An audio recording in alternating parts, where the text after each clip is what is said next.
Dear students, welcome back. In this video, we are going to discuss a very short and a very easy concept. Alright? So here is the concept that we are going to discuss about. Overconfidence bias. Again, overconfidence bias. And trust me, and I'm sure by listening to the name of this bias, many of you can already guess what happens here. Even then, let's take a look at the formal definition. Overconfidence bias is a bias in which people demonstrate extreme confidence in their own reasoning, judgments, and/or abilities. So the key word here is extreme confidence. So the people who suffer from this bias, they are extremely confident about themselves. And I'm sure many of you or most of you have met people like these. So they say things like, yes, they can do this, they can do that, and whatnot. Now, before I want to give you some examples, I want to present this concept using just one single picture. The picture that I'm going to show you explains this concept very well. So here goes the picture. This exactly shows what do we mean by overconfidence bias. So here, the cat suffers from overconfidence bias. Why? Because it believes that it has the strength of a lion. Another very good picture that shows or demonstrates overconfidence bias is this. So this puppy right here obviously does not have the strength to pick up this huge bone, right? But if this puppy says that yes, it can pick up this bone, then it might be an example of overconfidence bias. Now, enough with symbolic pictures. Let me give you some organizational examples. How can overconfidence bias work in an organization? So the first example is this.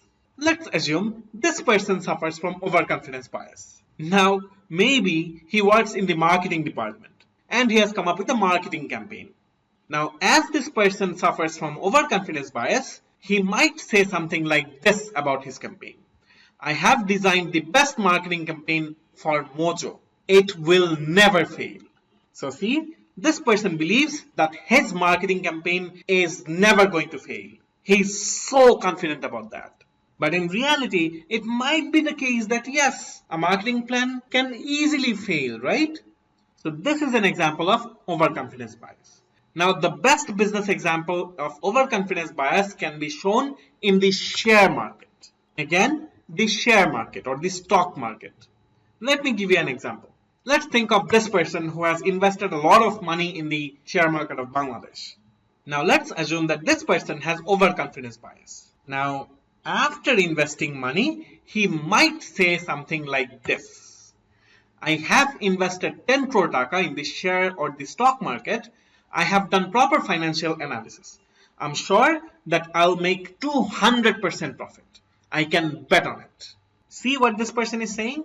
He is so confident that he believes that he is going to double the money that he has invested.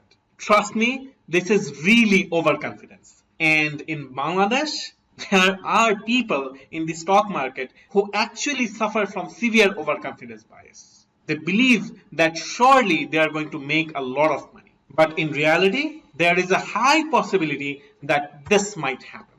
So the stock market might crash and the people may lose a lot of money. So this is how overconfidence bias can lead to bad outcomes both for the organization and for the people. So we should definitely try to avoid overconfidence bias for our own good. So we are done with overconfidence bias here. So hopefully I'm going to see you in the next video very soon.